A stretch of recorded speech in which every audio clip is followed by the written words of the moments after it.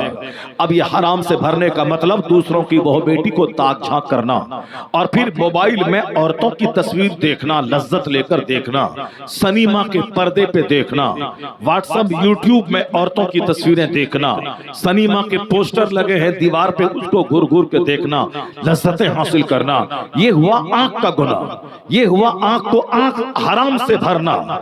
ایک دن اگر کوئی بھر لے اس کی سزا کیا ہے ذرا دیکھ لیں۔ ایک کتاب میں نے پڑھا کہ ایک شخص پلسرات سے گزر رہا تھا، گزرے گا اور ایک خطرناک اژدہا سانپ اس کے چہرے پہ ایک زوردار تماچا مارا، یہاں تک کہ اس کی آنکھ ایک طرف کی گئی، ایک طرف کا پورا چہرہ کالا ہو گیا۔ وہ جنتی ہے، وہ شخص نماز روزے کا پابند ہے، مگر اس کے بعد جب وہ جنت میں داخل ہوا تو جنتیوں نے دیکھا کہ ایک آنکھ ادھر کی کالی ہے، ایک طرف کا چہرہ کالا ہے۔ وہ سانپ نے پلسرات پہ اسے مارتے ہوئے کہا تھا کہ ایک دن تم نے ایک خوبصورت نابالغ لڑکے کو تم نے غور سے دیکھا تھا، ایک نظر تم نے دیکھا تھا، اسی کی یہ سزا ہے۔ اگر دوبارہ تم دیکھ لیتے تو تمہارا دوسری طرف کا چہرہ بھی میں کالا کر دیتا، لیکن تم نے ایک بار اسے غور سے دیکھا تھا، یہ اسی کی سزا ہے کہ سانپ کا ایک زوردار تماچا ایک طرف کے چہرے کو گلا دیا۔ سزا مل گئی، چونکہ متقی تھا، پرہیزگار تھا، نیک تھا، تلاوت قرآن کا پابند تھا اور بہت نیک تھا، نماز کبھی نہیں چھوڑتا تھا، اس لیے وہ جنت تو چلا گیا، مگر ایک دن نگاہ بہکی تھی، اس کی وہ سزا تھی۔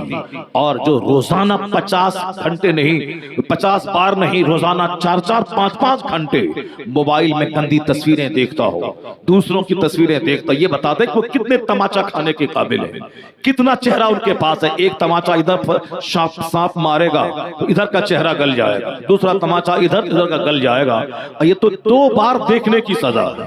اور جو دن میں 10-10 بار دیکھتا ہو، چوک چوراہے پہ دکان پہ کھڑے ہو کے چائے کی چسکیاں لے کر آنے جانے والی عورتوں کو دیکھنے کے پلان سے ہی وہ گھر سے سج دھج کر 4 بجے نکل کر چوک پہ کھڑا رہتا ہو تاکہ نگاہوں کو سیکیں 1 گھنٹہ، پھر واپس گھر چلے جائیں شام میں، اور پھر گھر میں بیٹھ کر دروازہ بند کر کے موبائل میں گندی تصویریں دیکھیں اور رات بھر دیکھیں۔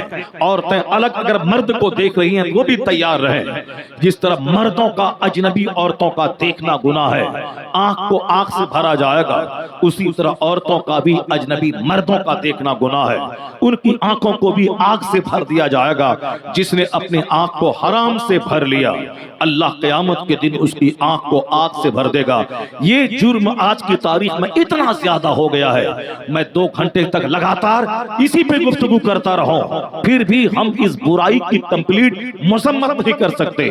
90% کا 100 میں 99.9% میں سمجھ لوں کہ 1000 میں کوئی ہوگا جو اس خطرناک گناہ سے بچتا ہوگا، ورنہ پورا آوا کا آوا بگڑا ہوا ہے، سارا سماج تباہی کی نظر ہو گیا ہے۔ آج سے 50 سال پہلے لوگ جلسے میں جاتے تھے، تقریر سنتے تھے، تو آج 50 سال کے بعد بھی وہ بوڑھا اگر زندہ ہے تو کہتا ہے میں نے حضور مجاہد ملت کو ایک جگہ دیکھا تھا، مفتی اعظم ہند کو دیکھا تھا، انہوں نے ایک بار میں نے مصافحہ کی تو چہرے پہ ہاتھ لگایا، داڑھی کہاں ہے؟ کہا کہ اسی وقت میں نے توبہ کی اور آج میری عمر 80 سال ہو رہی ہے۔ وہ کہنے والا بولتا ہے کہ 80 سال ہو گئے، مگر اس دن کے بعد سے میں نے دوبارہ اپنی داڑھی میں استورا نہیں لگایا۔ ایک جملہ کافی تھا ان کا، ایک بار چہرہ دیکھ لینا کافی تھا، چونکہ اس وقت آنکھوں میں پانی تھا، حیا کا پانی تھا، کہ عالم نے کہا ہے، بزرگ نے کہا ہے، نیک لوگوں نے کہا ہے، ہمارے پیر و مرشد نے کہا ہے، تو حیا کی وجہ سے ان کی بات کو بندہ بندہ ٹالتا نہیں تھا. کہہ دیا کہ ہاتھ میں کڑا ہے پہننا حرام ہے, فوری توڑ کے پھینک دیا. چونکہ مومن کی صفت ہے جب ان کو ڈرایا جائے تو وہ فوراً سرنڈر کر جائے اور ڈرے, اس کا دل نصیحت قبول کر لے. نہیں سنا تم نے آقا علیہ السلام نے ایک صحابی سے کہا تھا کہ بہت سارے لوگ جہنمیوں کا زیور اپنے ہاتھ میں پہنتے ہیں, یعنی مرد اگر سونے کی انگوٹھی پہنے تو سمجھ لیں کہ وہ آگ پہنے ہوا ہے. جہنم میں اس کی انگلی کو تپایا جائے گا, جلایا جائے گا جو انگلی میں سونے کی انگوٹھی پہنے. سونے کی انگوٹھی عورت کے لیے پہننا جائز ہے, مرد کے لیے نہیں. عورتیں ایک نہیں بلکہ 2-3 انگوٹھی پہن سکتی ہیں اگر اس کی زکات وہ نکالتی ہیں تب. اگر زکات نہیں نکالیں گی تو پھر وہی انگوٹھی, وہی ہار, وہی نیکلیس اس کے لیے آگ اور ناک کی صورت میں قیامت کے دن بدل جائے گا. قرآن میں آیا ہے کہ جو اپنے مال کی زکات نہیں نکالتے ہیں فبشرہم بعذاب علیم, اسے دردناک عذاب کی بشارت سنائی. جس دن قیامت کے دن اس کے بدن کو چوڑا کر دیا جائے گا اور زندگی میں جتنا مال کمایا ہے اور جس کی زکات نہیں نکالا ہے ان سبوں کو جنوب ہو. قرآن شریف میں آیا ہے جو مال جمع کرتے ہیں زکات نہیں نکالتے ہیں, اس گن گن کر رکھتے ہیں تو اللہ ان کی پیٹھ کو اسی مال کو آگ میں تپا کے داغے گا. پیٹھ کو, کروٹوں کو, یعنی یہ کروٹ, یہ سینہ, یہ پیٹھ, یہ پیشانی, سبوں کو داغا جائے گا اور وہ اژدہا سانپ اس کے پھن مار کر اس کے چہرے پر بولے گا میں تیرا وہ مال ہوں جس کی تم نے زکات نہیں نکالا. جو پہلے حیا تھی, جب بھی کو کہا جاتا اللہ سے ڈرو, فوری لوگ اللہ سے ڈرتے تھے, فوری اس کو شرم آتی تھی کہ کیسے میں بڑوں کی بات ٹال دوں. چونکہ آج بے حیائی نے میرے دل کو مردہ کر دیا ہے, بے شرمی نے مجھ کو کہیں کا نہیں چھوڑا. حیا اور ایمان یہ دونوں آپس میں چولی دامن کا سمبند ہے. جہاں ایمان ہے وہاں حیا ہے, اور جہاں ایمان نہیں ہے وہاں حیا بھی نہیں ہے. یہود و نصارہ کے یہاں, مشرکوں, کفار مشرکین کے یہاں حیا نہیں ہے, ایمان نہیں ہے تو حیا بھی نہیں ہے. وہاں ایک بھائی شادی کرتا ہے, 4 بھائی بغیر شادی کے اسی بھابھی سے کام چلاتا ہے. یہ ان کے ہاں ہوتا ہے جس کے آج بھی ہندوستان میں ایسا ٹرائب, ایسا قبیلہ موجود ہے. اگر 5 بھائی ہیں, 5 شادی کرے تو 5 پریوار بڑھ جائے گا, خرچ بڑھ جائے گا. اس لیے ایک ہی بھائی شادی کرے گا, 5 بھائی اسی سے کام چلائے گا. حیا اور شرم کا جنازہ اٹھ گیا. یہاں اسلام کہتا ہے کہ اگر کوئی بندہ 2 شادی کر رہا ہے تو ایک کمرے میں دونوں کو ہرگز نہیں رکھے, دونوں بیوی کا الگ الگ روم دے دے اور دونوں بیوی کے پاس ٹائم بانٹ دے, 24 گھنٹے یہاں 24 گھنٹے وہاں. بہت سارے جاہل ہمارے ہاں دوسری شادی تو لپک کے کر لیتے ہیں, مگر رکھنے کا طریقہ جانوروں سے بدتر ہوتا ہے کہ ایک ہی کمرے میں دونوں بیوی کو رکھتے ہیں اور جب جدھر طبیعت کری اس طرف مائل ہو گئے. یہ گواروں اور جانوروں کا طریقہ ہے, اسلام اس کی کبھی اجازت نہیں دیتا. اس لیے کہتا ہے کہ ایک بیوی کر, 4 3 2 کر, مگر اگر تمہیں ڈر ہے کہ میں انصاف نہیں کر پاؤں گا تو صرف ایک کر. اور اگر عدل اور انصاف کر سکتا ہے 2 بیویوں میں تو 2 شادی کر لے, کوئی عیب کی بات نہیں. چاہے دنیا کے لوگ تمہیں عیاش کہیں, وہ پاگل ہے جو شریعت کے قانون پہ انگلی اٹھاتے ہیں اور زبان کھولتے ہیں. اسے زبان زانیوں کے خلاف کھولنا چاہیے. وہ زناکار ہیں جو اپنی بیوی کے علاوہ دوسری عورتوں کو تاک جھانک کرتے ہیں. زنا کی مذمت کرے, اغلام بازی کی مذمت کرے, حرام کاری کی مذمت کرے, سنت کی مذمت نہ کرے. 1 سے 4 بیوی تک مرد کرے, اور اللہ نے دولت دی ہے تو 4 کر ہی لے. 1 کرنا مسکینوں کا کام ہے, غریبوں کا کام ہے. اگر اللہ نے دولت دی ہے, 4 گھر بنا سکتا ہے, 4 کو کھلا سکتا ہے, تو 1 کرنے سے بہتر ہے کہ وہ 4 کر لے تاکہ 4 عورتوں کا بوجھ ہلکا ہو جائے. دنیا میں اگر 4 کروڑ عورت رہیں اور مرد 1 کروڑ رہیں تو پھر بتائیں کہ کمپنسیشن کیسے ہوگا. اسی پہ ایک بار سیمینار ہوا تھا بھاگلپور یونیورسٹی میں. کہا گیا تھا کہ آج جنگیں ہو رہی تھی, کچھ دن پہلے جب جنگ ہوئی تھی, first world war, second world war, اور ابھی جو یوکرین اور روس کی جنگ ہو رہی ہے, جنگ مرد لڑتے ہیں, عورت نہیں لڑتی ہے. جب مرد لڑتے ہیں تو مرد مارے جاتے ہیں, عورتیں نہیں ماری جاتی ہے. عورتیں اپنے گھر میں ہیں, مرد جنگ کرنے گئے, مرد مارے گئے. مرد مارے گئے تو انہوں نے پوچھا تھا کہ first world war, second world war میں ملا کے 8.5 کروڑ لوگوں کی ہتیا ہوئی. یعنی صرف 100 سال کے اندر 850 کروڑ لوگ مارے چلے گئے. لوگوں کو پریشانی ہونے لگی کہ 800 کروڑ لوگ مارے گئے کیسے ہوگا. تو یہ بتا دیں کہ اگر 800 کروڑ لوگ مارے گئے تو 800 کروڑ عورتیں اگر گھر میں ہیں، یہ کمپنسیشن کیسے ہوگا؟ اسی پر گاہے بگاہے سیمینار ہوا، ایک غیر مسلم ہندو اسکالر نے کہا تھا کہ اس کا کمپنسیشن ایک مذہب کے قانون میں نظر آ رہا ہے، یعنی مرد اگر 4 کروڑ ہے اور 4 کروڑ ہیں، عورتیں اگر 16 کروڑ ہیں تو کمپنسیشن کیسے ہوگا؟ انہوں نے کہا کہ ہاں ایک طریقہ ہے، وہ طریقہ ہے مصطفیٰ کا دیا ہوا قانون، وہ قانون نکاح ہے کہ ایک مرد 4 شادی کرے، تو اگر 1 کروڑ مرد ہے 4 کروڑ عورتیں ہیں تو کوئی ہندو مذہب میں اس کا سمادھان نہیں ہے، کوئی کرسچینٹی میں اس کا سمادھان نہیں ہے، کوئی جوز میں اس کا سمادھان نہیں ہے۔ اگر اس سمسیا کا سمادھان ہے تو مذہب اسلام میں سمادھان ہے کہ ایک مرد 4 شادی کرے تو 4 کروڑ عورتیں سما جائیں گی۔ اس طرح سماج میں زلزلہ اور فتنہ پیدا ہونے سے سماج بچ جائے گا، ورنہ مرد ایک رہے 4 عورتیں رہے تو سماج میں زناکاری پھیلے گی، سماج میں بد اخلاقی پھیلے گی، سماج میں کرائم سر اٹھائیں گے۔ تو سماج کو کرائم سے بچانے کے لیے مصطفیٰ کا قانون اپنے اندر بہترین صلاحیت رکھتا ہے۔ تو جو قانون 1400 سال پہلے اپنے دامن میں کمال رکھتا تھا، وہ اس دور سائنس میں بھی وہی کمال رکھتا ہے، اس لیے کہ مصطفیٰ کا قانون انچینجیبل ہے، وہ لاجواب ہے، ہر اعتبار، ہر جہت، ہر اینگل سے کمالات اور خوبیوں کا جامع ہے مصطفیٰ کا قانون۔ بھلے ہی مسلمان نہیں پڑھے، یونیورسٹی میں پڑھے لکھے لوگ مطالعہ کر رہے ہیں، امریکہ کے پریسٹین یونیورسٹی میں لوگ مطالعہ کرتے ہیں۔ نماز کا دنیاوی فائدہ کیا ہے، نماز کا اخروی فائدہ کیا ہے، روزہ کی صحت مند بنانے میں کتنا امپورٹنٹ رول ادا کرتا ہے، اور یہ زکوٰۃ سماج کی غربت دور کرنے میں کتنا رول ادا کرتا ہے۔ یہ حج بیت اللہ انٹرنیشنل فریٹرنیٹی اور برادرہوڈ کا ایک شاندار ایگزیبیشن میں کتنا بڑا رول رکھتا ہے، وہ ان سبوں کو معلوم ہے جو مطالعے کا جگر رکھتے ہیں، جو گہرائی میں ڈوب کر اسلام کے قانون کا مطالعہ کرنا چاہتے ہیں۔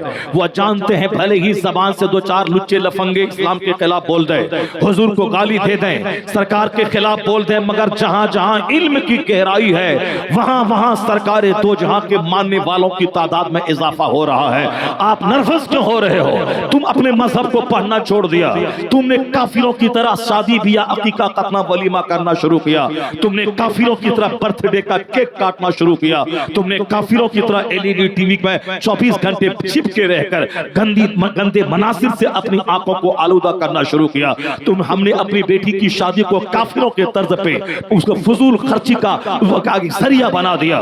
25 سال کی محنت کو 25 گھنٹے میں پانی کی طرح بہا دینا ہم نے کافروں سے سیکھ لیا۔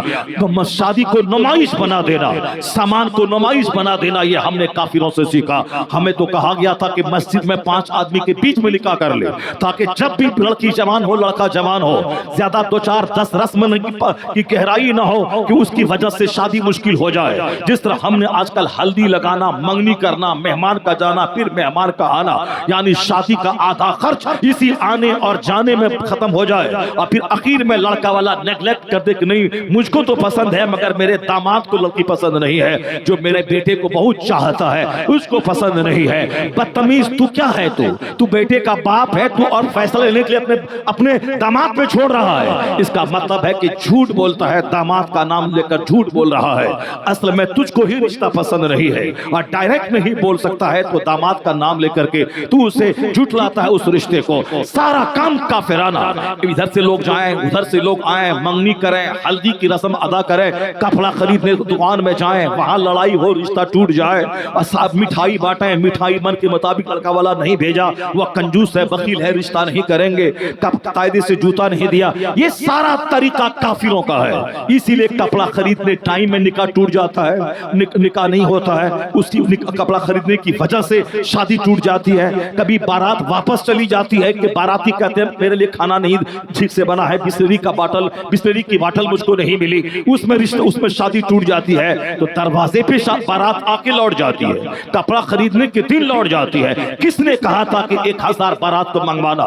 کس نے کہا تھا کہ دونوں پارٹی کے لوگ جا کے مل کے کپڑا خریدنا؟ کس نے کہا تھا کہ منگنی میں اتنا سونا دینا، زیور دینا؟ تو منگنی میں شادی ٹوٹ رہی ہے، کپڑا خریدنے میں شادی ٹوٹ رہی ہے، بارات دروازے پہ آ کے واپس جا رہی ہے، اور شادی ہونے کے 10 دن کے بعد نکاح ٹوٹ رہا ہے۔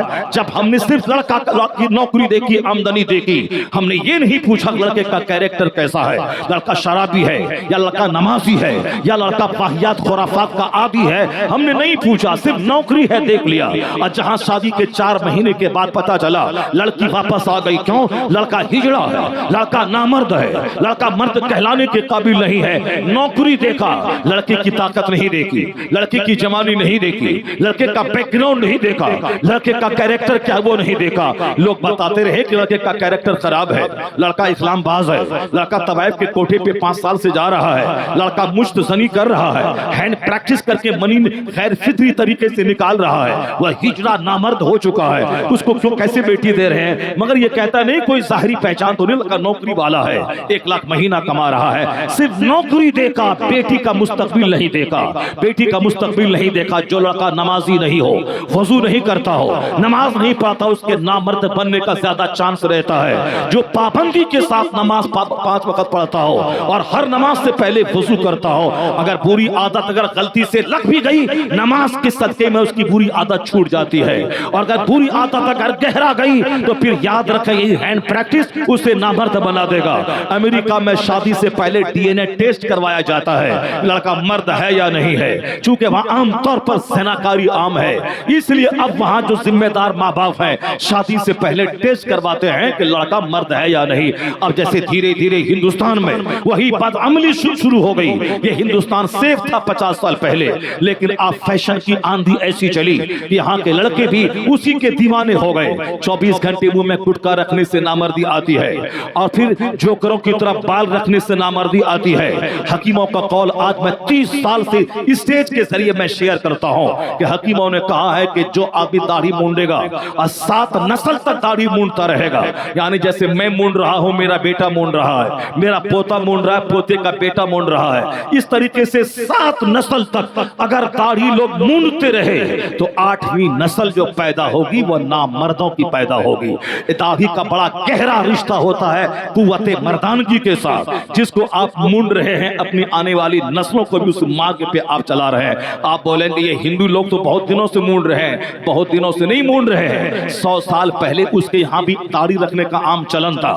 وہ تو جب سے بمبئی میں بالی ووڈ اور ہالی ووڈ یعنی سنیما کا مسئلہ آیا ہے، جب سے پردے میں ناچنے اور سیو کر کے اور کلین چیٹ بن کے کلین شیو کر کے ناچنے کا مسئلہ آیا ہے، اس کے بعد سے ہندوؤں میں بھی اسی طرح کا رواج فروغ پایا داڑھی کے مونڈنے کا۔ ورنہ 100 سال پہلے وہ لوگ بھی داڑھی رکھتے تھے، جس طرح کہ ان کا آشارام کا داڑھی دیکھ لے۔ وہ گرمیت سنگھ جو رام ہے وہ پنجاب کا، جو ایک عورت کے سینڈل میں پکڑا گیا، اس کی داڑھی دیکھ لے۔ اور یہ 2 4 10 بابا جو آتے رہتے ہیں ٹیلی ویژن پہ، اس کی داڑھی دیکھ لے۔ یہ سارے شنکراچاریہ، اس کی داڑھی دیکھ لے۔ یہ تو کچھ لوگ ہیں پنڈت جی جو داڑھی نہیں رکھتے، اسی میں ایک پنڈت جی ہے اتر پردیش کے مکھ منتری، وہ داڑھی نہیں رکھتے ہیں، ورنہ ان کا ہر بابا مندر میں رہنے والا وہ جٹا دھاری، جٹا بھی رکھتا ہے، داڑھی بھی لمبی رکھتا ہے۔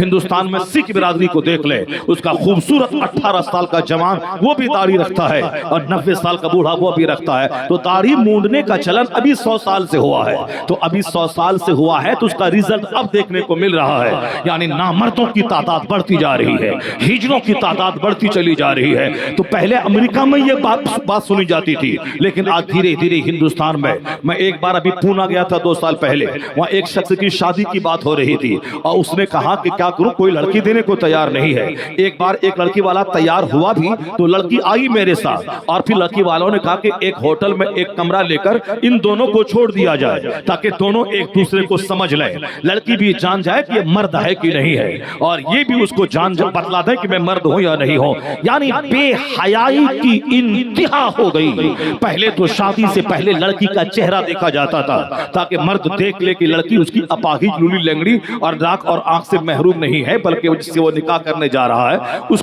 کا چہرہ دیکھ لے۔ اتنا تو شریعت کا پرمیشن ہے، اسلام کہتا ہے کہ لڑکا لڑکی کا اتنا ہی دیکھ سکتا ہے کہ ان کا چہرہ دیکھ لے تاکہ ان کو لگے کہ ہمیں کسی بیمار اپاہج عورت سے نکاح نہیں کروایا جا رہا۔ اس قدر حد تک ٹھیک ہے، لیکن یہ دیکھنے سے آگے بڑھ کر اس کے بعد بات آ گئی بات کرنے کی، بات آ گئی 1 گھنٹہ مل کے ساتھ گزارنے کی، اور اب بات آ گئی ہے میڈیکل ٹیسٹ کی، قوت مردانگی کی جانچ کی، تاکہ بند کمرے میں دونوں ایک دوسرے کو جانچ لیں ایک دوسرے کے قابل ہیں یا نہیں ہے۔ پہلے سنا کرتا تھا کہ مرد راستہ چلتے عورتوں کا کڈنیپ کرتا ہے اور 10 گونڈے مل کے ان کے ساتھ ریپ کرتے ہیں اور پھر ان کو بے عزتی سے بچنے کے لیے قتل کر دیتے ہیں۔ لیکن آج غضب کی بات یہ سننے کو مل رہی ہے، 2 4 جوان لڑکیاں مل کر ایک سنگل راستہ چلنے والے نوجوان کا کڈنیپ کرتی ہے، ان کو اپنی گاڑی پہ بٹھا کے بند کمرے لے جاتی ہے، اس کو زبردست انجیکشن دے کے رات بھر ان سے چاروں عورتیں باری باری سے منہ کالا کرواتی ہے، اور لڑکا اگر ادمرا ہو جائے اس کی لاش یا تو اس کمرے سے باہر نکلتی ہے یا بالکل نیم مردہ بن چھوڑ کر کے عورتیں فرار ہو جاتی ہیں۔ پھر پولیس والے یا تو اس کی سڑی ہوئی لاش لے کے جاتے ہیں یا اسے نیم مردہ حالت میں لے جا کے اس کے ہاسپٹل میں اسے زیر علاج کر دیتے ہیں۔ آج کل سارا کام الٹا پلٹا ہو رہا ہے، جب سے حیا ختم، شرم ختم۔ پہلے عورتوں کی حیا کی وجہ سے زنا کے واردات سننے کو نہیں ملتے تھے۔ ایک عورت جوانی میں بیوہ ہو گئی، 80 سال میں مری، اور 80 سال کی پوری لمبی عمر انہوں نے آنکھ اور زبان اور شرمگاہ کی حفاظت کر کے گزار دی۔ یہ سارا سماج 50 سال کے بعد آج اس کی مثال دیتا ہے۔ عورت ہو تو ایسی جس کا شوہر جوانی میں انتقال کر گیا، مگر سماج نے کہیں بھی پاؤں کو 1 انچ پھسلتے ہوئے نہیں دیکھا۔ یہ شرم و حیا کا کرشمہ ہے۔ یہ شرم، غیرت اور حیا کی وجہ سے آدمی گناہوں سے بچتا ہے۔ گناہوں سے بچنے کا 2 طریقہ ہے، کہ تو اللہ کا ڈر ہو، اللہ کا ڈر ہو۔ 3 طریقہ ہے، یا تو اللہ کا ڈر ہو، یا پھر حیا اور شرم ہو سماج کا، یا پھر گورنمنٹ کی لاٹھی کا ڈر ہو۔ جہاں گورنمنٹ کی لاٹھی کا بھی ڈر نہ رہے اور گورنمنٹ بھی گناہوں کو پروان چڑھاتا ہو، جہاں حکومت کی طرف سے گناہوں کو شہ دیا جا رہا ہو، یعنی جہاں اگر کوئی نقاب پوش خاتون ہو اس کو یہ کہنا کہ رسٹک ہے، ولیجر ہے، دیہاتی ہے، اور جہاں کوئی ہاف چڈی پہن کے ایئرپورٹ پہ گھوم رہی ہو اس کو ڈیولپ کہا جائے، اس کو ماڈرن کہا جائے، اس کو ہائیلی ایجوکیٹڈ خواتین میں شمار کیا جائے، تو جہاں ننگے پن کو فیشن بنا دیا جائے وہاں کوئی بھی نقاب اور موٹی چادر ڈالنا نہیں چاہے گی، اور چادر ڈالنے والی کو جہاں دیہاتی کہہ کے تانا دیا جائے، دیہاتی ہے یا ولیجر ہے، یہ رسٹک ہے، وہاں کوئی خاتون اپنے آپ کو دیہاتی کا تانا سننا نہیں چاہتی ہے۔ تو جہاں بے حیائی کو فیشن کا درجہ مل گیا ہو وہاں تو اور چرم سیما پہ زناکاری پہنچ ہی جائے گی۔ گورنمنٹ کی شہ ہے اور شرم اور حیا کا خاتمہ ہے، اور اللہ کا ڈر بھی نہیں رہا۔ جب اللہ کا ڈر نہیں رہا، سماج سے شرم نہیں رہی، اور گورنمنٹ کا بھی ڈر نہیں رہا، یہی وجہ ہے کہ آج کوئی بندہ کہتا میں ایسا کروں گا، تم بولنے والا کون ہے؟ میں اسی طرح سے رہوں گا، تم بولنے والا کون ہے؟ میں بغیر شادی کے لیو ان میں رہوں گا، تم بولنے والا کون ہے؟ نہیں دیکھا آفتاب پونا والا اور وہ شردا نامی لڑکی دونوں لیو ان میں رہتی تھی، لیو ان ریلیشن شپ، یعنی لیو ان ریلیشن شپ، لیو ان میں، جبکہ سب کو معلوم ہے کہ بغیر شادی کے رہنے کو ہی لیو ان بولا جاتا ہے۔ اب بغیر شادی کے 2 جوان جوڑے ایک کمرے میں رہیں، کس طرح گورنمنٹ برداشت کر لیتی ہے، کس قدر پولیس والے برداشت کر لیتے ہیں، اور کس قدر قانون میں اس طرح کی چھوٹ دی گئی ہے۔ یہ ہے زناکاری کو بڑھاوا دینے والا، حیا اور شرم کا خاتمہ کرنے والا قانون، جس کی وجہ سے کہ زناکاری چرم سیما پہ پہنچ گئی۔ سماج کا ڈر ہی نہیں ہے، باپ کے سامنے بیٹا صاحب اجنبی کے ہاتھ میں ہاتھ ڈال کے جا رہا ہے، یہ باپ اپنگو اور اپاہج بنا ہوا ہے، چونکہ باپ کو بیٹے سے ڈر لگتا ہے۔ کیوں نہیں ڈر لگے گا جب بیٹے کی گھٹی میں اللہ کا ڈر نہیں پلایا، ان کو اللہ کا خوف نہیں دلایا، حضور کی محبت دل میں نہیں پیدا کی، وہ بچہ جیسے جیسے بڑھتا رہا اسلامی قانون کے مطابق اس کی پرورش نہیں کی، یہاں کہ جیسے ہی بچہ پیدا ہو اس کے منہ میں سب سے پہلی غذا نیک لوگوں کا تھوک جائے، لعاب دہن جائے، جس کو تہنیک کہتے ہیں، یعنی جو سماج کا متقی پرہیزگار نمازی آدمی ہے وہ اپنے منہ میں میٹھی چیز کو چبا کر کے اس بچے کے تالو میں لگا دے تاکہ پہلی غذا اس پیدا ہونے والے بچے کے منہ میں نیک لوگوں کا لعاب ہو۔ اس کا اثر اس کی سوچ پہ پڑے گا، اس کا اثر اس کی ذہنیت اور مینٹلٹی پہ پڑے گا، اس کا اثر اس کے سینہ اور دل پہ پڑے گا۔ پہلی غذا نیک لوگوں کا لعاب گیا ہو۔ یہاں تو کوئی سوچتا تک نہیں ہے کہ بچوں کی پرورش کیسے کرنی ہے۔ یہاں بچہ پیدا ہو گیا، یہ گھمنڈ کا ایشو ہے کہ بچہ پیدا ہو گیا، سب سے پہلے کپڑے کا، ناچنے کا، گوانے کا، اور صاحب کوئی تھوڑا سا دیندار کیا نام ہے مسلمان کا، فاتحہ کرانے کا خیال رہتا ہے۔ سب سے پہلے کہ اولاد اللہ کی گفٹ، اللہ کی نعمت ہے، اللہ کا دیا ہوا زبردست تحفہ ہے، ورنہ کروڑوں لوگ ہیں جس کے پاس اولاد نہیں ہے۔ تو اللہ نے جب یہ تحفہ مجھ کو دیا، پانچ پن سے میری بیوی کو محفوظ رکھا، مجھے بھی اولاد عطا کر کے مجھے باپ بننے کا موقع عطا کیا، تو سب سے پہلے سجدہ شکر بجا لانا چاہیے۔ الہی تیرا کروڑوں احسان کہ تو نے اولاد عطا کی۔ اب اس کے بعد دیکھیں کہ حضور کی حدیث کی روشنی میں اس بچے کی پرورش کیسے کرنی ہے۔ سب سے پہلے تحنیک کروائے، اس کے بعد پاکیزہ نیک دائیوں سے اس کو دودھ پلوائے، یا اپنی بیوی کو اس کو نیکی کی راہ پہ چلائے، اسے کہے کہ تیری دودھ کا اثر تیرے بچوں میں ہوگا، دودھ کی دھار کے ساتھ تیرا کیریکٹر بچوں میں منتقل ہوتا ہے۔ اگر تم نے سنیما دیکھتے ہوئے، گانا سنتے ہوئے تم نے بچوں کو دودھ پلایا تو بس تیرے بچوں کا لوفر اور جوکر ہونا طے ہے، اس کو کوئی نہیں روک پائے گا۔ جس طرح گیہوں میں گیہوں کا دانہ کھیت میں ڈالا اور وہاں سے باسمتی کا چاول نہیں نکلتا، دھان کا پودا وہاں گیہوں ہی نکلتا ہے، اسی طرح جو عورت ناچ کے، گا کے، گانا گا کے اور گندی فلمیں دیکھ کر اور دنیاوی باتیں کر کے اپنے بچوں کو دودھ پلائے، اس دودھ کی دھار کے ساتھ بچوں کی ماں کی موسیقی، ماں کا کردار، ماں کی بے حیائی، ماں کا پھوہڑ پن، یہ ساری چیزیں بچوں میں منتقل ہوتی ہے۔ جیسے کینسر زدہ ماں اگر وہ ماں بن جاتی ہے تو اس کی بیماری بچوں میں منتقل ہونے کا بہت زیادہ چانس رہتا ہے۔ بہت ساری ایسی بیماریاں ہیں جو ہیریڈیٹری کے طور پر یعنی وراثتاً منتقل ہوتی ہیں کہ دادا کو بیماری تھی اور دو نسل کے بعد پوتا کو بھی بیماری ہو گئی، لوگ کہتے ہیں یہ ہیریڈیٹری کے طور پر ہے، لوگ کہتے ہیں کہ صاحب یہ وراثتاً یہ بیماری منتقل ہو کے آئی ہے، باپ داداؤں سے منتقل ہو کے آئی ہے۔ کہتے ہیں جس طرح بیماری منتقل ہوتی ہے اسی طرح کردار کی خرابی بھی منتقل ہوتی ہے۔ میں نے تو یہاں تک دیکھا ہے اگر کسی کا دادا پکا شرابی ہو اس کی نسل میں کوئی نہ کوئی مہا شرابی پیدا ہوتا ہے۔ ہم نے تو یہاں بھی سماج میں دیکھا ہے جس نے اپنے باپ کو مار کے گھسیٹا تھا، اس کا بیٹا اس کو اسی طرح پبلک کے سامنے گھسیٹتا ہے، چونکہ کردار منتقل ہوتا ہے۔ جس طرح بیماری منتقل ہوتی ہے اسی طرح کردار بھی منتقل ہوتا ہے۔ تو غیرت مند باپ وہ ہے جو سوستھ بھی ہو، جو ہیلدی بھی ہو، ایسا نہ ہو کہ وہ تو مر جائے اور اپنی بیماری بچوں میں منتقل کر کے چلا جائے۔ وہ تو مرنے والا مر ہی جائے گا لیکن اپنے بچوں کو بیمار کر کے چلا جائے گا۔ اگر 5 بچے ہیں تو 5 بچے ممکن ہے کہ بیمار ہو جائیں۔ اس لیے اگر چاہتا ہے باپ کہ میرا بچہ میری بیماری کو وہ ڈھو کے نہیں چلے نسل میں تو اسے خود سوستھ رہنا پڑے گا، اسے خود ہیلدی رہنا پڑے گا۔ سواستھ کو جس چیزوں سے نقصان ہے ان سب سے بچنا ہوگا۔ زبردست باپ وہی ہے جو اپنے بچوں کو بیماری نہ دے، کامیاب باپ وہی ہے جو اپنے بچوں میں اپنی بے ڈھنگی اور اپنی بے حیائی کو منتقل نہ کرے۔ تو جسمانی طور پر بھی سوستھ رہنا ضروری ہے اور اخلاقی طور پر بھی صحت مند رہنا ضروری ہے۔ تو جسمانی طور پر سوستھ رہنے کا علاج بھی اسلام نے دیا ہے اور روحانی طور پر ہمیں اندر سے تندرست رہنے کا علاج بھی مذہب اسلام نے ہمیں دیا ہے۔ اگر میں اپنی بات بولوں تو آپ کہیں گے مولانا ہمیں نیک بنانے کے لیے وہ مثال دے کے سمجھا رہے ہیں اس تاکہ ہم نیک بن جائیں، ایک بن جائیں۔ جس طرح بچوں کو اگر آپ کھیلا کر کے اس کو پڑھائی کی طرف مائل کریں تو کچھ بچے کہتے ہیں ہاں میں سمجھ رہا ہوں، آپ مجھے کھیل کھیل میں ہی میتھ سکھا رہے ہیں، اور کچھ بچے ہیں جس کی توجہ ادھر نہیں رہی تو باپ عقل مندی اور حکمت کے ساتھ اپنے بچوں کو اسکول کی طرف اور میتھ کی طرف اور دوسرے قیمتی گہرے سبجیکٹ کی طرف مائل کرنے میں کامیاب ہو جاتا ہے۔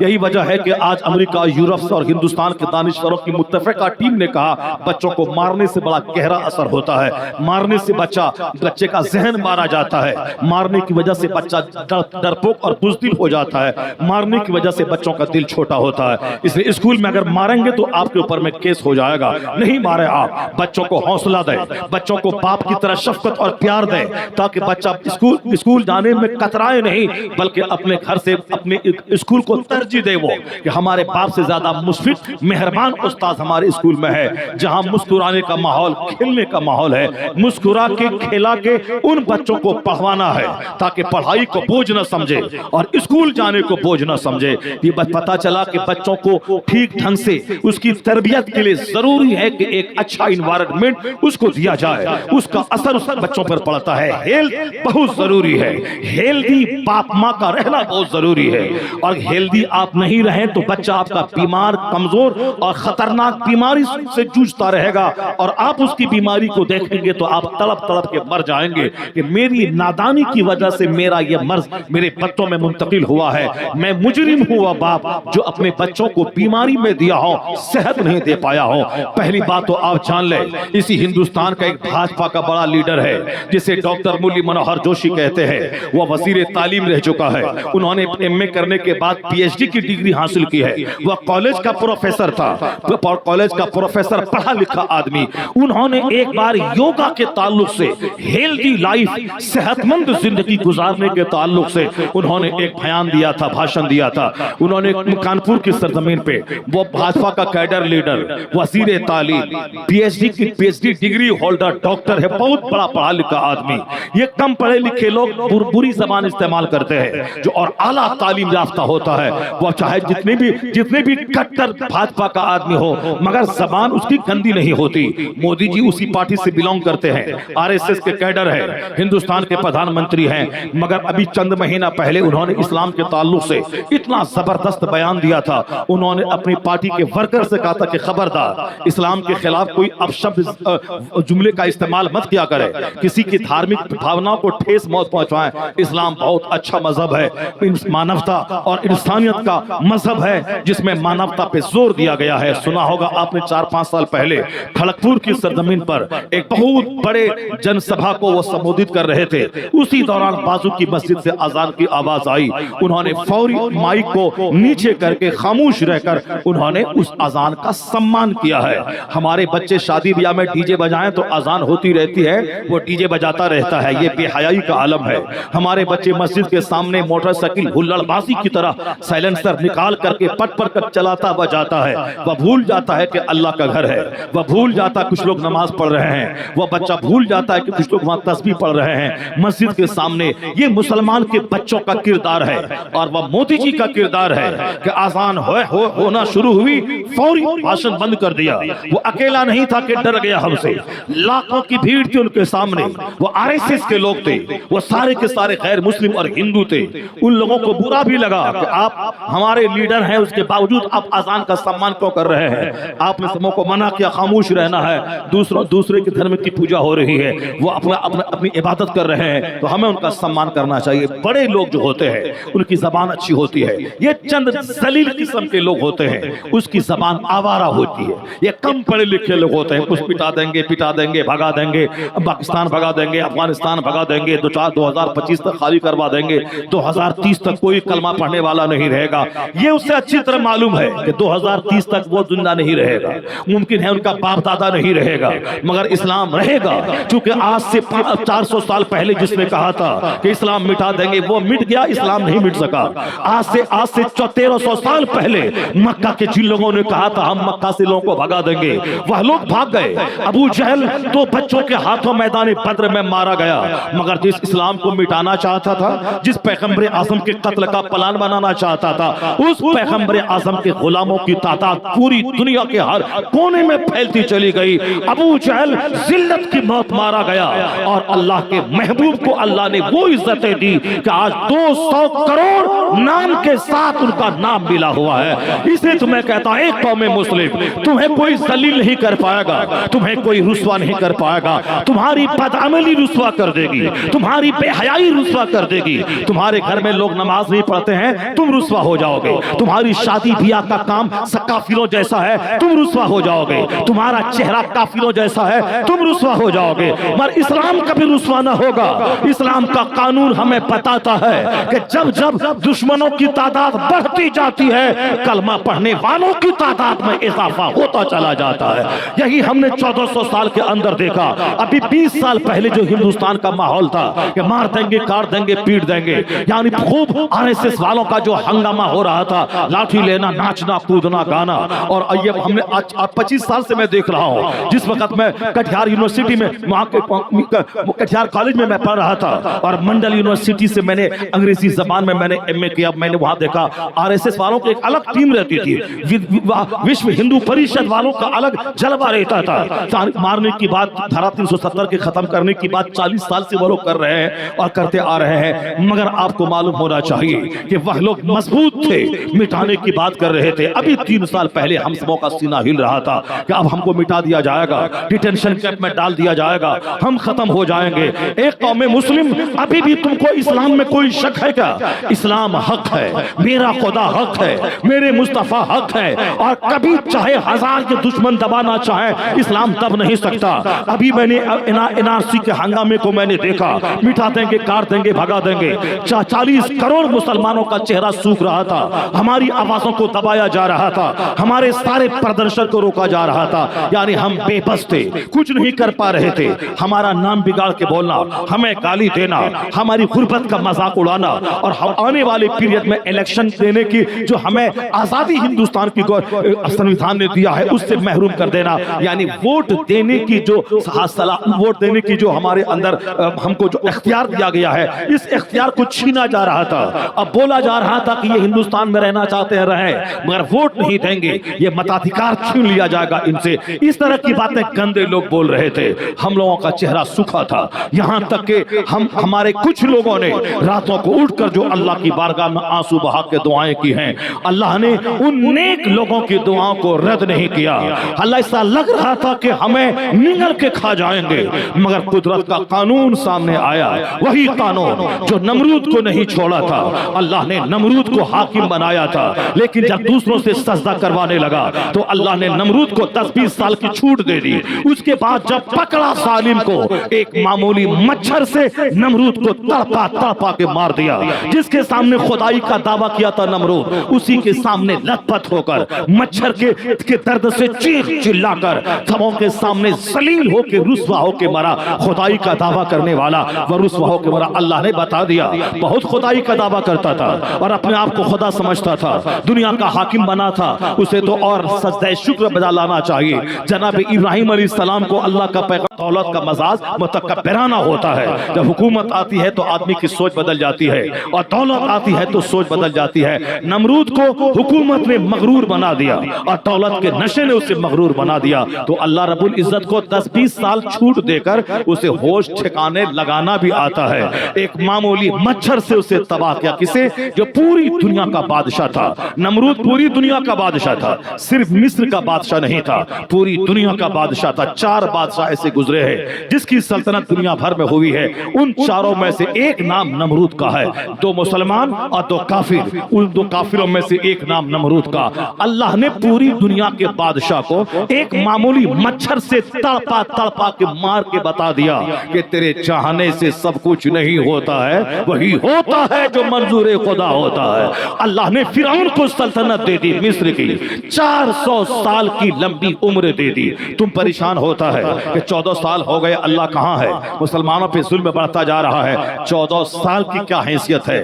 اللہ تعالیٰ 400 سال کی چھوٹ دیا تھا فرعون کو، 400 سال کی، 400 سال کی۔ فرعون غریب کا بچہ تھا، حکومت ملی تو اس کو سجدہ کرنا چاہیے کہ میرے باپ دادا غریبی میں جیتا تھا، میں بادشاہ بن گیا ہوں، اسے تو 24 گھنٹے سجدہ کرنا چاہیے، لیکن ایسا نہیں ہوتا ہے۔ اگر ایسا ہوتا تو آپ لوگوں میں سے بے شمار لوگ ہیں جن کے باپ کو چپل میسر نہیں تھی، جن کے باپ کے پاس سائیکل نہیں تھی، آج بیٹے کے پاس 25 لاکھ کی کار موجود ہے، جس کے پاس جو 15 کلومیٹر دور جس کا باپ پیدل چل کے ہاتھ میں جوتا لے کے اسٹیشن پہ آتا تھا، آج ان کے بیٹے کے ساتھ بیٹے کے پاس 10-10 ہزار روپے کے ایک درجن جوتا اور ایک درجن چپلیں رہا کرتی ہیں۔ اسے تو اور سجدہ کرنا چاہیے کہ اللہ تیرا کروڑوں احسان کہ میرے باپ کے پاس چپل نہیں تھی، میرے پاس 1 درجن چپل ہے، میرے باپ کے پاس سائیکل نہیں تھی، میرے پاس بلیٹ گاڑی ہے، میرے باپ کے پاس سائیکل نہیں تھی، میرے پاس 4 ویلر ہے۔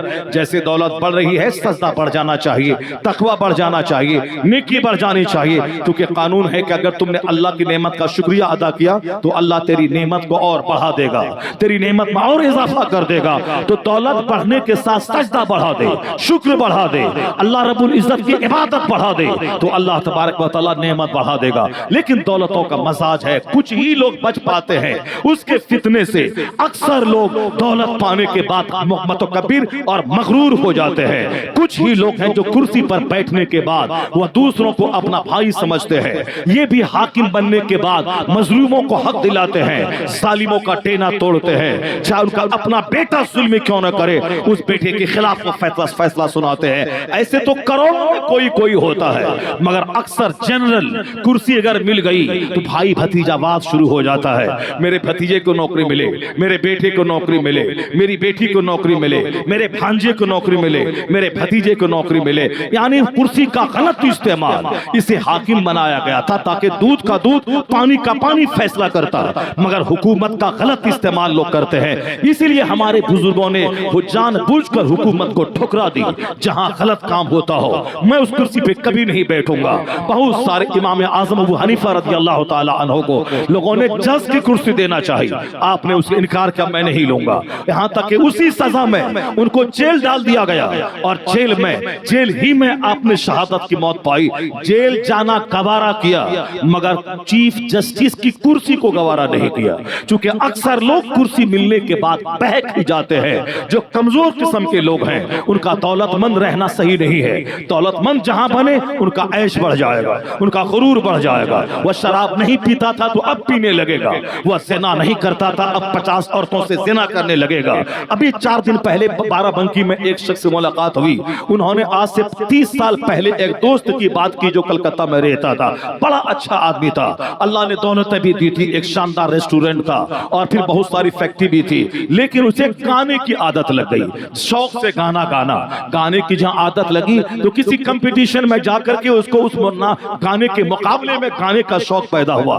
وہاں جب گیا تو گایا تو لوگوں نے, مسلمان تھا تو گانا شروع کیا, لوگوں نے پروموٹ کا چاہے اچھا گانا گائے یا نہ گائے, مگر لوگوں کو ایک مسلمان کو گائیکار بنانے میں بڑا مزہ ملتا ہے, ایک مسلمان کی داڑھی منڈوانے میں بڑا مزہ ملتا ہے, ایک مولوی کو نماز چھڑوانے میں ان لوگوں کو بڑا مزہ ملتا ہے. اسی لیے ٹکٹ دے دیا الیکشن کا تاکہ اب 24 گھنٹے میں ہمیشہ جھوٹ بولتا رہے. اور نماز پنجگانہ جس کا ایک وقت کی نماز چھوڑنا حرام اور گناہ کبیرہ ہے, نماز فرض اعظم, نماز کا چھوڑنا گناہ اعظم ہے. تو چلو یہ دھڑلے سے ایسا کام لگا دو, یہ 5 وقت کی نماز بھی چھوڑتے رہے اور 24 گھنٹے سچ کی جگہ جھوٹ بولتے رہے, تو ہمارے نیتا بننے سے بڑی خوشی ان کو ہوتی ہے. چلو اب ان کا کام تمام ہو گیا, اب پھر ان کو زیادہ اب دین دنیا سکھانے کی ضرورت نہیں ہے. اقتدار ہی ایسی چیز ہے جس میں آدمی پکا دنیا دار ہو جاتا ہے. ہمارے بزرگوں نے جس کرسی کو تیاگ دیا تھا اور ان لوگوں نے اس کرسی کو اختیار کیا اور اسی کرسی نے تباہ و برباد بھی کیا. جیسے امیر معاویہ صحابی رسول ہیں, کاتب وحی ہیں, سرکار دو جہاں کے سالہ, ہم مسلمانوں کے ماموں, حضور نے ان کے حق میں دعا کر دی. وہ عاشق رسول تھے, مگر ان کا بیٹا یزید اہل بیت اطہار کا قاتل ہو گیا. اسی بیٹے کی وجہ سے ان کے باپ کو آج تک ایک گروہ ہے جو گالی دیتا رہتا ہے. اگرچہ حدیث پاک کا مفہوم آیا ہے کہ جب دیکھو کہ صحابی رسول کو کوئی گالی دے رہا ہو تو سمجھ لے کہ وہ جہنمی کتوں میں سے ایک کتا ہے, مگر ایسے بھی لوگ موجود ہیں جو حضرت امیر معاویہ کو گالی دے کر اپنے آپ کو سولید مسلمان اور پکا اہل بیت اطہار کا عاشق کہلوانے سے تھکتے نہیں ہے. صحابی کو گالی دیا, قیامت تک کے لوگوں کا سجدہ صحابی کے ایک سجدے کے مرتبے کو نہیں پہنچ سکتا ہے, چونکہ انہوں نے سرکار دو جہاں کا دیدار کیا ہے. مگر کچھ لوگوں کو کیا کہیں گے, آوار بھی, کرسی اچھی چیز نہیں ہے. سعد ابن وقاص بہت جلیل القدر صحابی, وہ 10 صحابی جس کو جنت کا مزدہ مصطفیٰ نے دیا, عشر مبشرہ, اس میں شامل ہے سعد ابن وقاص. ان کا بیٹا عمر ابن سعد اہل بیت اطہار کا قاتل ہو گیا. وہ کربلا میں 22,000 فوجوں کا 22 لاکھ فوج کا کمانڈر ان چیف بن گیا, 22,000 فوج کا کمانڈر ان چیف بن گیا, اس کا کمانڈر بن گیا. صحابی کا بیٹا جنتی کا بیٹا, اور جہنمیوں جیسا کام کرنے لگا. اسے انڈیویجولی ہر آدمی کو اللہ سے ڈرنا چاہیے. اگر آپ کا باپ عالم ہو تو آپ بے خوف نہ ہو جائیں کہ ہم سب دن نیک رہیں گے. آپ کا باپ پیر ہے تو آپ بے خوف نہ ہو جائیں کہ ہمارا خاتمہ بالخیر ہو جائے گا. یہاں تو صحابی کا بیٹا تباہ و برباد ہو گیا, تو پیر صاحب کے بیٹے کی حیثیت کیا ہے. یہاں صحابی کا بیٹا یزید تباہ ہو گیا, تو پھر ایک پیر صاحب کے بیٹے کی کیا اوقات ہے. یہ جو گھمنڈ کے جملے نکلتے ہیں کہ میں فلاں کا بیٹا ہوں, میں فلاں خاندان سے ریلیٹڈ ہوں, میرا باپ فلاں ہے, یہ گھمنڈ کے جملے ہیں, اچھے نہیں لگتے ہیں. آپ صحابی نہیں ہو, تمہارا باپ صحابی نہیں تھا. امیر معاویہ صحابی رسول تھے. صحابی رسول کا مرتبہ بہت بڑا ہوتا ہے. کلم وعد اللہ الحسنى, اللہ نے سب سے جنت کا وعدہ کیا ہے. لا تسبوا اصحابی, حضور نے کہا میرے اصحاب کو گالی مت دے. جب تو دیکھ کسی صحابی کو گالی دیا جا رہا ہے تو سمجھ جا کہ جہنمی کتوں میں سے ایک کتا ہے. یہ اجمیر کا مجاور اگر امیر معاویہ کو گالی دے تو اپنی حیثیت پہ سمجھ لے اس کی حیثیت کیا ہے. آپ بھی اجمیر معلیٰ کے ان لوگوں کو جو وہاں لاکھوں سلام پڑھنے پہ پابندی لگاتا ہو, یا نہ بولے کہ غریب نواز کے شہر میں رہتا ہمارے لیے قابل احترام ہے. جو صحابہ کی عزت نہ کرے وہ ہمارے لیے کوئی قابل احترام نہیں ہوتا ہے. جو صحابہ کی تعظیم کرے, اہل بیت کی تعظیم کرے, وہی میرے لیے قابل احترام ہوتا ہے. وہ رضا کے سلام سے بغض اسی لیے ہے کہ رضا کا ڈنکا سارے عالم میں بج رہا ہے, تو سارے عالم میں ڈنکا کھانے پینے والے کا نہیں بجتا ہے. جو شراب پیے اس کا نہیں بجتا ہے, جو رمضان کے دن میں روزہ نہیں رکھے اس کا نہیں بجتا ہے, جو داڑھی مونڈ کر کالی ٹوپی لگا کر اور پیلا تولیہ پہن کے آنے والے زائرین کے پرس پہ نظر رکھے, عورتوں کا پرس چوری کرے, اس کا نام نہیں ہوتا. کھائے پیے چوری کرے, یہ افیم اور چرس پینے والا, یہ افیم پینے والا افیمچی, یہ چرسی کیا جانے رضا کس کا نام ہے اور مسلک اعلیٰ حضرت کا نام کس کا نام ہے. یہ کھائیں پییں اور مر جائیں, اور جو ٹھکانہ اس کا جہنم ہے وہ چلے جائیں. اعلیٰ حضرت سے مت الجھائیں. اللہ تعالیٰ پوری دنیا میں ان کو عزت دیتا ہے جو اللہ کے دین کا کام کرتا ہے. آج سے 100 سال پہلے غریب نواز کا لگایا ہوا چمن, وہ غریب نواز جس نے 90 لاکھ کافروں کو ایمان ایمان دیا تھا، اس چمن کو برباد کرنے کے نزدیک تحریک انڈیا آ گئی تھی، اس تحریک کی کمر توڑنے والا کون تھا؟ اس تحریک کو اجمیر سے روکنے والا کون تھا؟ اس تحریک کے تابوت میں آخری کیل ٹھوکنے والا کون تھا؟ میں کہتا ہوں اگر یہ تھوڑی سی غور و فکر سے کام لے لے کہ کس قدر زبردست آندھی نجد کی چلی تھی. یہ آندھی کہتی تھی کہ غیر مسلم کھڑا بت پوجتا ہے اور یہ سنی مسلمان پڑا ہوا بت کو پوجتا ہے. یعنی وقت اولیاء کی قبروں کو وہ پڑا ہوا بت کہتا تھا اور ہمیں اس قبر کا قبر پوجوا کہتا تھا. مگر معلوم ہے اس کو ہوا دینے کے لیے نجد اور سہارنپور اور دیوبند سے اس تحریک کو پانی دیا گیا. تحریک طاقتور ہوتی چلی گئی. نجد اور سہارنپور اور دلی سے ہوتی ہوئی تحریک اجمیر کی طرف بڑھ رہی تھی. یہ بتا دے کون تھا جو میدان میں آ کے 1000 کتابیں لکھ کر اس تحریک کے خلاف انہوں نے جنگ چھیڑ دی تھی، اس کے حوصلے کو پست کر دیا تھا. یہ کوئی دوسرا نہیں تھا. اگر وہ تحریک کامیاب ہو گئی ہوتی تو آج اجمیر کی چادر پوشی بند ہو جاتی، اجمیر کی گل پوشی بند ہو جاتی. چونکہ اس کے نزدیک یہ قبر پوجوا ہے، یہ قبر کا پوجنا ہے، تو جہاں اس کا غلبہ ہو جاتا وہاں وہ اپنے حساب سے چادر پوشی کو بند کر دیتا. جب چادر پوشی بند ہو جاتی، یہ 1 کروڑ لوگ جو ہر سال اجمیر جاتے ہیں، جو وہاں پھول خرید کے چڑھاتے ہیں، جو چادر چڑھاتے ہیں، اور یہ پیسہ ان کے پاس جاتا ہے اور وہ اپنا گھر مکان بناتے ہیں، بیٹے کو پالتے ہیں. اگر یہ زائر نہیں آتے جس کو وہ کھدیر کے بھگاتا ہے، جس مہمانوں کا پیسہ سے اس کا گھر مکان بن رہا ہے، اسی کو کھدیر کے مار رہا ہے، بدتمیز اگر یہ آنا چھوڑ دے تو دانے دانے کو ترس جائے گا. پھر تیرے گھر میں چولہا کیسے جلے گا؟ تو کھانا کیسے کھائے گا؟ یہ تو مہمان ہے جو سارے ہندوستان بھر سے جاتے ہیں. یہ مہمان تیرے گھر میں ٹھہرتے ہیں، چادر خریدتے ہیں، پھول خریدتے ہیں، اسی کے پیسے سے تیرا گزر بسر چل رہا ہے. ورنہ تو حافظ قرآن ہے کہ تراویح پڑھائے گا، تو مولانا ہے کہ خطاب کرے گا، تو مولانا ہے کہ کتاب لکھے گا. رضا کا بیٹا چادر نہیں بیچتا، رضا کا بیٹا پھول نہیں بیچتا، رضا کا بیٹا عالم بنتا ہے، کتابیں لکھتا ہے، مدرسہ چلاتا ہے، امر بالمعروف کرتا ہے. وہ کروڑوں لوگوں کو مرید کر کے ان کے سینے میں ایمان کو مستحکم اور مضبوط کرتا ہے. میں کہتا ہوں ظالم احسان مان تم احمد رضا کا، جو آندھی چلی تھی راستے ہی میں اس آندھی کی کمر توڑ دی. کس نے کمر توڑ دی؟ وہ رضا کے نیزے کی مار ہے کہ عدو کے سینے میں غار ہے، کسے چارہ جوئی کا وار ہے کہ یہ وار وار سے پار ہے. اعلیٰ حضرت اس کے تابوت میں آخری کیل ٹھوک دی، وہابیت کی آندھی کو کمزور بنا دیا، اسے پیچھے دھکیل دیا. آج اگر اجمیر میں چادر پوشی سلامت ہے، وہاں گل پوشی سلامت ہے، ہندوستان میں مزارات کی حاضری سلامت ہے، یہ 12ویں کا جھنڈا سلامت ہے، عید میلاد النبی کا جلوس سلامت ہے، یہ چادر کا جلوس سلامت ہے. اس صدی میں احسان امام احمد رضا کا فاضلی بریلوی کا ہے. نعرہ تکبیر، نعرہ رسالت، اصلاح امت کانفرنس، مسلک اعلیٰ حضرت فیضان حضور تاج الشریعہ ایت علامہ مفتی شہر یار رضا خان صاحب قبلہ. نعرہ اللہ کے نیک بندوں کی قدر کرنی چاہیے، نیک بندوں کے احسان کو ماننا چاہیے، ان نیک بندوں کی قربانیوں کو پڑھنا چاہیے.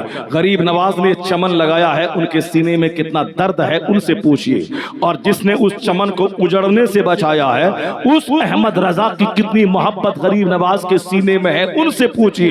یہ تو کھانے پینے والا ہے، غریب نواز تو چمن لگایا ہے، 90 لاکھ کافروں کو ایمان دیا ہے.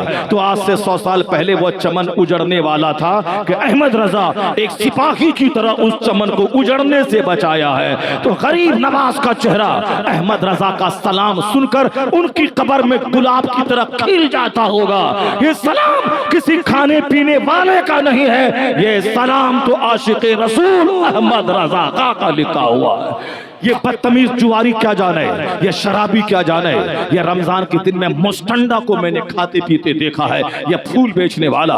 اس لیے حرام اور مفت کا پیسہ جہاں آتا ہے وہاں بدتمیزیاں پیدا ہوتی ہیں. خبردار اپنے بال بچوں کو حرام خور مت بنائیے، بال بچوں کی فکر میں آپ بے نمازی مت بن جائیے. بال بچ اللہ نے جو اللہ آپ کو روزی دے رہا ہے وہی اللہ آپ کے بال بچوں کو بھی روزی دے گا. اپنے بال بچوں کے چلتے اپنی نماز اپنے روزے کا خون مت کیجیے، اپنی دینداری کا